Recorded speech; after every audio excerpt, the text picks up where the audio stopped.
Standard 2 এর ছেলেমেয়েরা দেখো, তোমাদের 53 পাতায় যে কবিতাটা পড়ানো হবে এটা হচ্ছে যোগেন্দ্রনাথ সরকারের প্রজাপতি। ঠিক আছে, তোমরা দেখো কবিতাটা। ফুলের দলে প্রজাপতি, হাসির করে হাসি, এমন শোভা দেখতে আমি বড়ই ভালোবাসি। উড়ে উড়ে কেমন তারা বেড়ায় নেচে নেচে, ইন্দ্রধনু দিয়ে পাখা জানো কে এঁকেছে?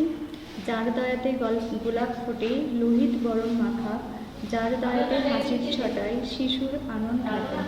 রবি শশী ফুটিয়ে জগৎ আলো করেন যিনি, প্রজাপতির পাখায় হেন সাজ দিয়েছেন তিনি।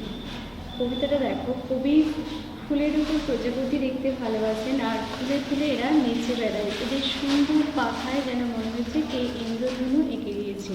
কবি বলেছেন জগতের যিনি সৃষ্টিকর্তা তিনি প্রজাপতিকে এমন সুন্দর রং দিয়েছেন। শব্দার্থটাও দেখো, শোভা মানে হচ্ছে সৌন্দর্য, ইন্দ্রধনু মানে হচ্ছে রামধনু, লোহিত মানে লাল, বরণ মানে হচ্ছে বর্ণ বা রং, আনন মানে মুখ, রবি মানে সূর্য, শশী মানে চাঁদ, হেন মানে এমন।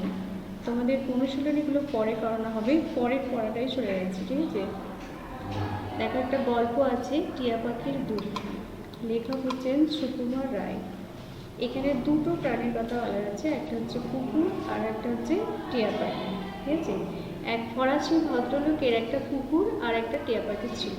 কুকুরটা খুবই অনুগত ছিল, মালিক যা বলতেন তিনি তাই করতেন, সে তাই করত। একটি বেতের পাত্র মুখে দিয়ে তাকে দোকানে পাঠিয়ে তার মালিক বিভিন্ন ধরনের জিনিস নিয়ে আসতেন।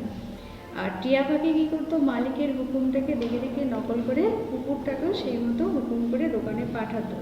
একসময় দেখা যায় যে দোকানে হিসেব খুব বেড়ে গেছে, তখন ভদ্রলোক বুঝতে পারেন যে কেন এটা হলো। হঠাৎ করে একদিন দেখলেন যে টিয়া পাখি কুকুরটাকে আদেশ করলো যে তুমি দোকানে যাও, গিয়ে খাবার নিয়ে এসো। তখন তারপর থেকে ভদ্রলোকটা বুঝতে পারলেন যে তার দোকানের হিসেব কেন বেঁচিয়েছিল। এটা হচ্ছে তোমাদের গল্পটা, আর শব্দার্থগুলো একটু দেখে নেবে। ঠিক আছে, তোমরা এই পড়াগুলো ভালো করে পড়বে আর অনুশীলনীগুলো তোমাদের পরে দেওয়া হবে।